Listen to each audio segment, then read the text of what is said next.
I cut a hole in a table, picnic table, put it in the picnic table, and started. I bought the coat and the hat and started doing hibachi night at my house. So that was kind of the inception of the idea. Okay.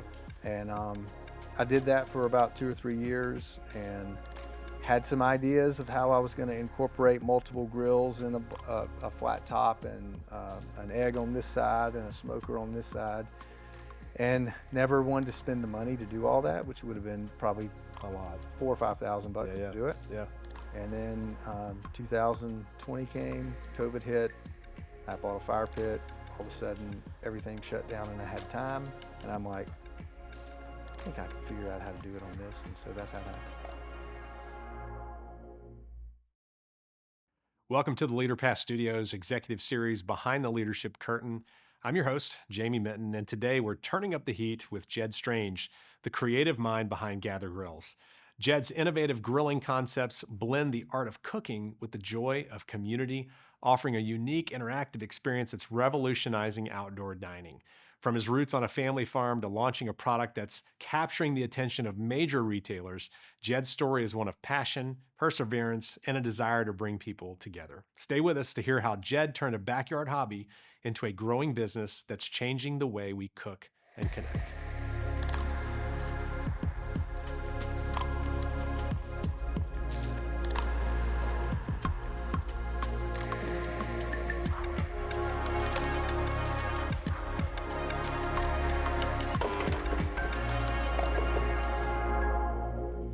Jed, it's good to have you, Jamie. buddy. Good to have you. Good to have you here in the studio. Good to be here. Talk to you about you and some amazing business, amazing product that you've got going on. And I've had the pleasure of getting to know and see. And lots of questions for you, but I'm glad you're here. This is my first time in a shadowless background. Yes. It's quite trippy It is. if you're not careful. I like it. Yes. Real quick background on you. You were in Atlanta. You're based here in Atlanta. Yep. But you've got, I guess, a family farm a little south of here, or where's your family farm? 2.5 hours south. It is, my dad grew up farming. We grew up on the farm, driving tractors before we drove vehicles. Illegally. Which was a lot of fun, Yeah. illegally. But it was free labor for Dad, and it was a really fun way to grow up, and probably at the heart of kind of what I'm doing with Gather Grills, there's probably a lot of that influenced it.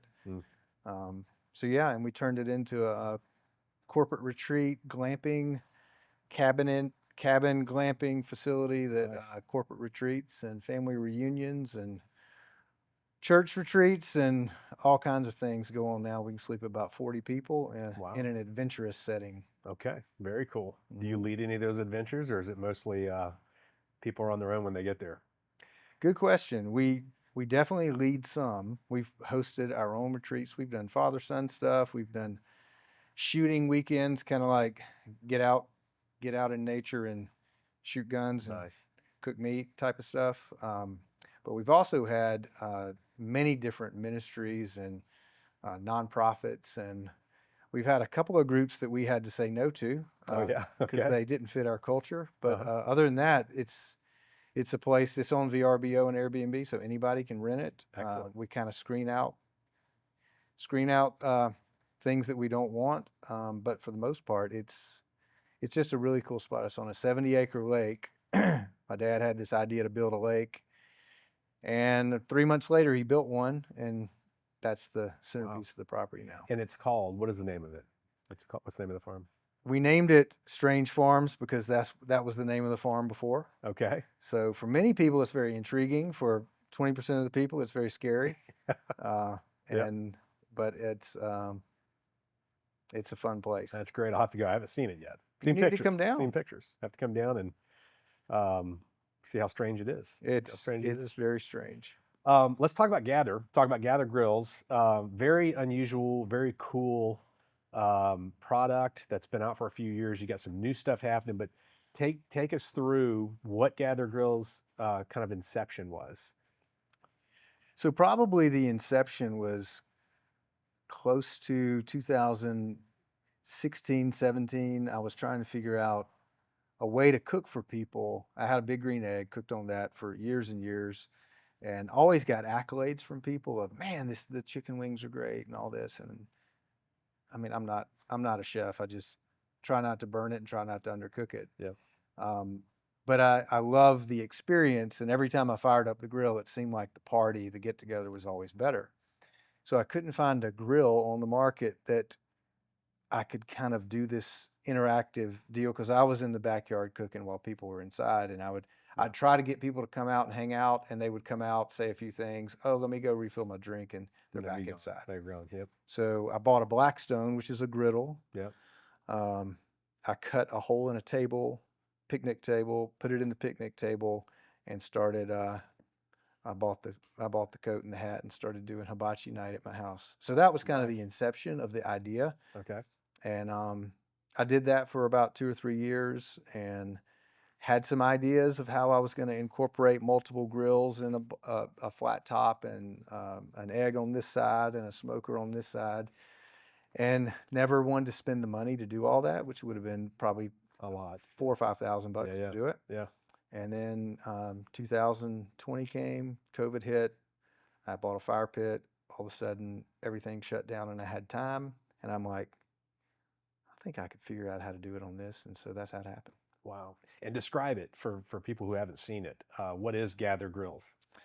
So it is a grill with a table that goes all the way around it. The idea is everybody can sit at the grill and like sit down and eat directly off of the grill, or you could use it as more of a cocktail type of grill where you're cooking and you're putting all the food out there for people to grab, or you can just use it as just a workhorse grill if you want, or smoker or griddle. It combines five things: a grill, which is the bar grate Okay. piece, the griddle, which is essentially that flat top Blackstone that I was using before, a smoker, so it's got a hood. You pull everything out as a fire pit, and then you can put a tabletop on it, and it serves as a full table. It's awesome. And so, and the design of that, I mean, so you're sitting there, you're coming up with, I could think I can figure this out, is that you wanted to incorporate people with you. So the whole premise was built off of this idea that you're by yourself out there grilling, and how do you now bring people with you to where but that would be happening as you're cooking. So it's not like I would normally do it where I'm cooking and then all of a sudden I bring it all in on a tray and set it down. Everybody gets their food and Yep. goes and sits down. This is saying, come join the party. Come have the experience. Yeah, well, you're teeing me up. You're putting the ball on the tee, because every time people talk about that, like start talk about how it works, there's so many aspects that are important to me. Number one, the prep of everything. The prep of your food and your veggies and all that. Some people may enjoy that. I don't particularly enjoy the prep, because I'm normally prepping prior to people getting there. I'm doing that by myself. So I even add the prep into the mix. Not all the prep, but some of the prep out at the grill as well. Oh, while you're with them? Yeah, Right. bring people out, and depending on the crowd, if I'm there to cook for and serve people, then I'll do more of the prep. But if I'm there and we're watching a ball game, or it's kind of a leisurely dinner, then I'll kind of invite people into the process. So that's fun, and then they get to watch you light the grill. It's a whole process. So it turns it from dinner and a movie, like what's our food and what's our entertainment, to it's the whole thing. It's the dinner and the movie, and then of course at the end you pull everything out, and it's a fire pit.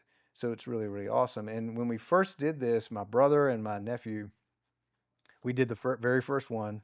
We cut it out, and the fire pit was real low. So it was at the typical fire pit height. Yeah. So about 20, 23 inches or so. So we started cooking on it. We're leaning over it. It's not super comfortable, and we're putting all the spices and everything. We're just sitting them on the ground. Yeah. So we knew it's a cool concept, but this is why people don't cook on a fire pit, because it's super inconvenient. It's a little awkward. Right. And we didn't know it, but at the end of the night, all the metal pieces warped. So yeah. it was a pretty big failure, even though the pictures were cool. Yeah. Yeah. So then we incorporated the table, and after we incorporated the table, we realized, well, the table is effective, but still now it's pushing you away from the grill. And though you've got something to put your condiments on and all that, Now you're having to lean even further To get to the grill. to get to the grill because Yeah. it's hitting your knees. Man, So then we raised it up. So we solved that problem. So now you go under it. you could get up under it. Okay. And after we raised it up, we realized that we fixed most of the problem, but the biggest problem is we started with the biggest one, which is 48 inches. Okay. Huge fire pit. That's big. Once you put a 12-inch table, 14-inch table Oh, around gosh, it, yeah. you couldn't even reach the other side of the grill. Okay. So, we essentially had this massive grill. We're cooking right here, but it didn't make any sense until we decided to make it spin. So we put ball bearings under it, made it to where from one position you could rotate it. And that wasn't really our idea. Our idea was that we would be able to spin food to people because it sounded Oh, fun. yeah. Which you can, but the coolest thing about it is you can go from direct heat to indirect heat in 2 seconds, and you only need to light half the grill.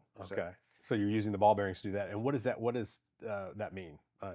Direct heat to indirect heat. Give me an example of what you would be and why you would do it that quickly. Right. So on almost for the grillers out there, the direct indirect is critical on any grill. Like for instance, if you're on any grill that's this big or whatever, and if you've ever had a flame up on a gas grill or a Komodo or whatever grill you're using, if there's no cool spots on the grill, you only have one option: take the meat off or douse it with water. Yep. I said one option. I gave you two. That's two. There's probably a third option, but those are two options: douse it with water to cool it down, or take the meat off, or everything burns. Yep. Whereas if you've got a hot section and a cool section, generally what you're doing is you're just taking the meat and you're moving it to the cool section, letting the grill cool down, adjusting the knob. If it's charcoal, you can't really adjust it, but having a cold side and a hot side is always great. It's always necessary. Yeah. Otherwise, if you have it too hot, you're gonna burn the outside of the chicken, but the inside's not gonna be cooked, which of course nobody likes. Yep. Or you're gonna cook the inside, and it's just gonna be tough. Right. So this lets you kind of move it around to that spot. You can move it around instead of like typically you're not gonna move food on and off hot spots like constantly. You're kind of going to have it over here and you're going to shut it and you're going to come back. But on the gather grill, you can do that constantly while you're cooking. Yeah. And not only that, when you move the direct heat to the indirect side, now you can be cooking on the direct side something totally different because you have a griddle on one side and a bar on the other. I was going to ask, I mean, if you've got these different uses of how this works, is that applicable at the same time? I mean, would you do different types of foods that you would use the different features Yep, at the same time? Absolutely. So I would always build, if I was going to have people over, I would decide, am I going to be cooking on a flat top or am I going to be cooking on the grill? You could also have the smoker. Generally, you're not going to be using all three of those or even two of them at the same time. Where on the gather grill, you're essentially at any point you can switch to one or the other. Okay. Now you can have the whole thing be a super big griddle if it's pancakes, eggs, and bacon, and you want to just do only griddle, you can do that. But if you have the bar, you can quickly go to a smoker as well or an oven. So all of them are interchangeable very, very quickly without having to go to another piece of equipment. That's awesome. So you got people sitting around. You've got you, whether you're the host or you're just your friends are hanging out and watching it. You're having this kind of cooking experience together. Different variety of things you can be cooking for preferences, but it's now pulling them into that moment. So does that put, if you think about the average person, tell me what the benefit of that is. Like, why do I want that? I get why I'm alone out there and that kind of stinks, but what is the advantage to that, or what have you seen? So there are a few people out there, and maybe even me from time to time, where I actually want to get away from people and get out to the grill. So you people out there who are saying that, there's some validity to that. Yeah. But for the most part, the reason why you're out on a grill is because you're cooking for people, and the best experience is to bring everybody into that. And I cannot stand. It doesn't matter what it is. The only thing I don't really care about is chicken. Nothing against chicken. Nothing against chicken people. But if I'm going to cook a steak, a burger, or anything, any sort of meat that once it cools down, it goes from a 9 or 10 to a 5 or 6. It's really, really annoying to put all that effort into it, and then you bring it inside and people are watching TV, or they're off in another part of the house, or they're in the kitchen and you can't, the ladies are chatting in the kitchen, and anyway, the kids are everywhere. Whoever your party is for, most of the time the food ends up cooling down and it's not near Absolutely. as good. Yeah. So having people out there at the grill, whether they're sitting at the grill or whether they're around it, just kind of in a more mingling setting, you can quickly say, "Hey guys, steak's coming off, burgers coming off. Say the blessing." And now, it's kind of like the Krispy Kreme. When the hot sign's Hot on, signs on. Yeah. it's Yeah. time to eat. Yeah. And it's also training people that we're not going to plate everything. We're going to cook you multiple things. The veggies might come off first, the burger might come off second, and then we might do a dessert at the end, or we might, however you do it. If you educate everybody, hey, it's okay. It's not only okay, it's preferred that you progressively eat, because number one, it's more fun. Number two, it's probably better. It's probably better all the way around. It's not fun to go from I'm not eating anything to now I'm going to eat everything in Yeah. 30 Yeah. minutes. So Yep. you space everything out. It's probably healthier. I'm not a dietitian, but it's probably healthier. But it's just Yeah. an overall different experience than most people. It is, and the taste. I remember you cooked a steak for us, and it was like kind of the secret was it was pretty basic seasoning the way you did it. Yeah. But the secret was, man, right as it's ready, you're slicing and handing it, and people are eating it. It's cheating. It's truly cheating. It's cheating. Because people give me compliments on cooking, and I'm like, I appreciate that. It's not me. I mean, I don't want to say it's not me. It's the grill, but it's the fact that you are eating it so quickly that it doesn't have time to lose some of that flavor. Now, pick good food. I mean, you pick good meat. You start with the right ingredients and don't over under season or whatever, and don't over undercook. That's a good staple. But after that, if you can eat it quickly, Yeah. it's a game changer. And a lot of people are probably saying, well, what about resting it?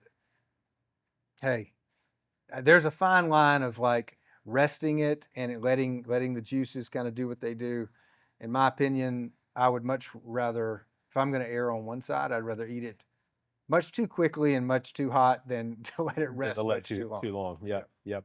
Now you got several sizes. I think I've seen all of them. You have a real large one that's called Reunion, which I think of resorts. I think of like a larger group of people that can seat. How many can seat around that? So it's designed to have 10 seats. Okay. But once the chef gets up there and takes the wing out, then there's 8 or 9 depending on how much room he wants. Yep. Yep. But right now we're actually experiencing, we did a dinner on Saturday night and we had 9 grills, 70 people. So we had an average of, 7, 8 people around each grill. Okay. And we're going to do that dinner again in 2 Saturdays from now. And we're actually going to put tables around the grill because the Reunion could cook there easily for 30 or 40 people. It's big enough to have that much food. It's big enough to have that much food. Yeah. So you're missing out on a huge part of the capacity of the grill. Yep. Now, granted, most people aren't going to want to cook for 30 or 40 people. Right. That was a big gathering. You said Right. 70 people. Yeah. Yeah. Yeah. But it seats 10, and you can cook for a lot more from a capacity standpoint. And then the next size down from that would be more a family, like at a home, somebody's home, or is there? Yeah, so we've had 3 sizes up till now. We've had the Reunion, which is 46-inch diameter. We've had the Pioneer, which is a 35, which is still a huge grill. The Tailgater, which is 28, and it's still a big grill. We named it the Tailgater because it was our smallest at the time, so it seemed like it made sense. But it's still a bigger than most grill, and we're about to come out with the Mini, which is going to be 18 inches, and it truly is going to be Let's talk about the Mini, because I think this is where initially the hurdle was not the success of the grill and the concept, because people love it. Right. And y'all sold numerous and have had great testimonials that I've seen and heard people say, and I've been a part of them. And so, but the Mini was inspired by what? Because I know it's just a smaller size, but what was driving you for that? The Mini was inspired by the desire for more sales. I mean, to be honest, we're going to these trade shows and it's amazing. Like, we would be next to some of the biggest companies in the grill industry that there are. I mean, they've got billion-dollar market caps. Mm. And there would be very few people in their booth, and our booth would be covered up with people. Really? 30, 40, 34, as many people as could get around the grill without there being so many layers of people that you couldn't see. Mm. And it's just smoke is going everywhere. I mean, it just draws people in. And Cool. so we, over the course of probably the last year and a half, we have fed and let people experience the grill to the tune of probably 10,000 people. 10,000 people. 10,000, because we've scanned 3,500 people, like Wow. scan their badge. Wow. So Yeah. clearly there's many people who stopped by that we didn't scan. That you It scan, might yeah. be 20,000 people, Yeah. but at least 10,000 people who stopped at it, sat at it, stood at it, ate something off of it, saw it spin, and we're thinking, okay, we don't expect to close 50% of those people. Yeah. But we'd like to close 10%, 15% of Sure. those people. And we just weren't seeing that close rate hit what it needed to. Okay. And so we started asking, like, people don't want to tell you. They're like, oh, well, I love it. I love it. But, just send me some information. So finally we start probing people like, hey, tell us what is keeping you from moving forward. And essentially they would say, we don't have enough room. And if you pushed them, they would say, and it's an expensive grill because the starting price was about $3,000. Okay. I think there's a third reason that they don't even know that is affecting their willingness to buy it, but I believe it's in their subconscious. They're thinking, I don't think I can manage this grill. Like, I'm typically going out cooking burgers or cooking chicken wings, but I'm not cooking burgers, chicken wings, asparagus, dessert. I'm not cooking everything for everybody in front of everybody. It'd be like, doing interviews that are live. Yeah. It's live. It's different. What's going to happen is going to Pressure's on. happen. So if you're going to burn stuff, you can't edit that out. Yeah. So I think a lot of people are just like, it's too much grill for me. Hmm. So we made it smaller. We made it more portable. We made it cheaper. It's going to start under $1,000. And we made it much more manageable for the average person. Much less daunting of a task to think about. I'm about to cook for 8-10 people. Yeah. Now you can cook for 2 people. Yeah. You can cook for 4 people. And it's this big. It's what you're used to. So, I think it's great because it's affordable, like you said, and they get to experience the magic behind what this really is as Gather. Yep. And then you can always go up. You can always say, okay, this is worth the investment. It's a gateway grill. It's a gateway grill. Yeah, exactly. But the cool thing is you don't lose any of the function. So it still spins. Yep. It's not as critical that it spin when it's smaller. Because you're closer, yeah. But still, it's actually kind of cool because I've cooked on it a good bit, in order to justify it to myself before we go launch this thing. And I still build a fire on one side. I don't have to. Okay. But I do anyway because it's just nice to be able to control the heat by doing that. But you don't have to. But it still is a grill, a griddle, a fire pit. You take everything out. It's just a small fire pit. Yep. It can be dropped down if you want it to. Yep. It's got a smoking hood. But don't we have a new feature? And a table, but because we redesigned it to be smaller, we bumped into this idea of, actually my pastor suggested it. He said, hey, you need to make a smaller version. And I was kind of like, yeah, you don't know anything about my market. Mm-hmm. So another month or two went by and we went to lunch. He said, hey, have you thought about that smaller version? And finally I was like, I think he's speaking for the market in a way that where I don't even see it. Mm. So he said, I went and saw this product, he was overseas on a mission trip. And he said, we cooked on this little thing. And he said, let me send you a picture of it. So he sent me a picture of it. And they had a little warming rack oven underneath. Under it? It wasn't a pizza oven. It was just a little place where you could put cast iron, little skillets, and just keep things warm. Yeah. So I was like, that's a cool idea. So we made the grill and designed that up under it. And then I thought it'd be even cooler if we could get this super hot and turn it into a broiler, which could also be a super hot oven. And then pizza came to mind because pizza's the big craze now. Yeah, yeah. So now we've added a 6th feature, and we've got a pizza oven built into this Mini. For the Mini. I think a lot of people are going to really love it. Yeah. And Yeah. I got my pizza chef, shout out to Chef Morris with Ghost Pizza. He's right down the road, but they make some really awesome kind of handcrafted pizza. Okay. So for me, I thought I was going to go to the grocery store and put, a Red Baron or a DiGiorno's up under there, Yeah, yeah, toast the top, and kind of go, it's a pizza oven. yeah. But I actually asked him to come and say, I want you to cook your pizza Like from scratch, from scratch, okay. the same way you would in your pizza place, and tell me how it stacks up. And he did it, and he was like, the crust, exactly what we needed it to do. Really? Okay. It got to 650 degrees. It heated up the pizza stone, which you want heat coming this way, and you want heat on the bottom, so you have a, a crust that's crunchy on the bottom, and it toasts the It's even. cheese. Yeah. So it's just really cool because most pizza ovens are made where the flame comes like this. If you see all those domes, Yep. it's made where the flame does this, and it's pushing heat down. Nice. Nice. Um, Yeah. Yeah. That's exciting. So yeah, So you're about to do the Kickstarter. yep. And so you've got the prototype. We're going to do some work together and get some cool videos, explanation. But Kickstarter idea is that what do you want to have happen? Because I've also seen Sam's. Yep. You guys are there, and you're starting to talk to some of the big box that are very interested.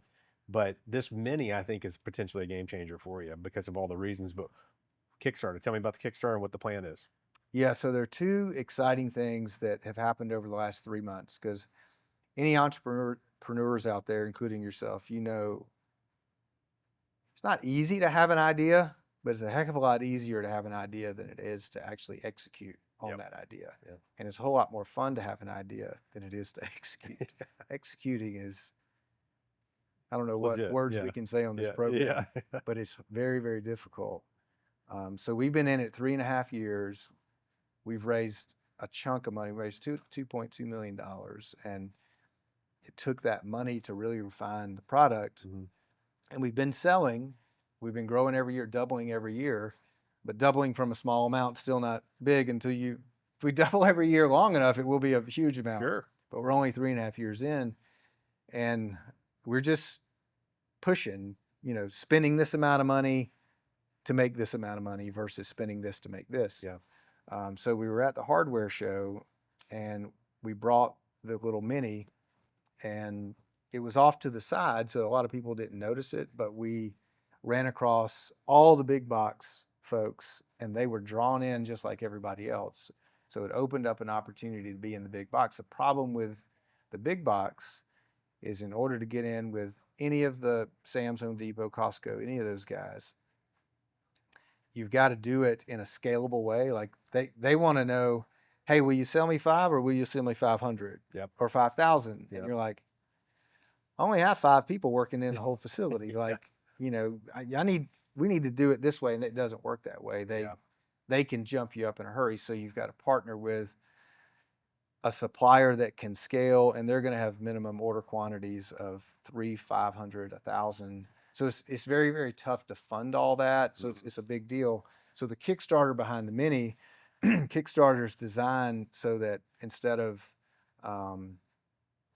getting one big order at a time and figuring out how to fund it on the back end and all that, Kickstarter with one big company, Kickstarter is going out to the community and saying, hey, instead of us giving the discount to launch this product with the big retailer, we'll give you the discount. So we're giving them the 30, 35% discount if they're willing to pre-purchase the product and wait until we produce it to get it. So you're going to, instead of, Amazon getting it next day or 2 days, this is going to take probably 4 months before you get the product. Yeah. Yeah. But you're going to get it at the price that the big retailer would be getting it for us, that they would ultimately resell it to you. Yep. So that's why we're launching the Kickstarter. And, Awesome. And the wonderful thing for us is we get the money up front, and now we have the money to actually place that 500 unit, 1,000 unit order. There you go. And so everybody wins. Love it. The consumer gives up a little bit of time.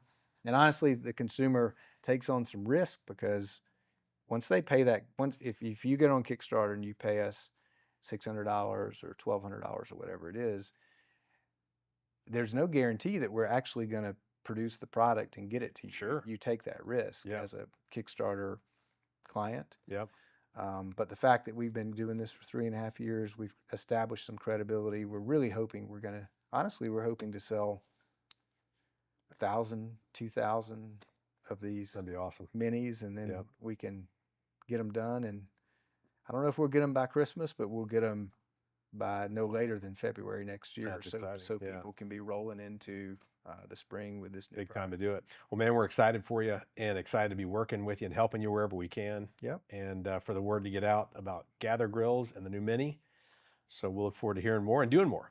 Yeah, together. but before we leave, we're Yes. in this shadowless room, and I want to mention something that is going to be, I think, important. So, because I just sent out an email today to our big email list, Okay. and I actually mentioned LeaderPass. Okay. And I said, one of the things that people want and need is they need coaching, particularly around the bigger product, even the small product. But we want to equip people and encourage them that, okay, if you buy this product and it's new to you, we're going to give you recipes. We're going to give you cooking classes. We're going to be willing to not fly you in, but allow you to fly in and do a whole weekend where we teach you how to do every aspect of this grill. Yep.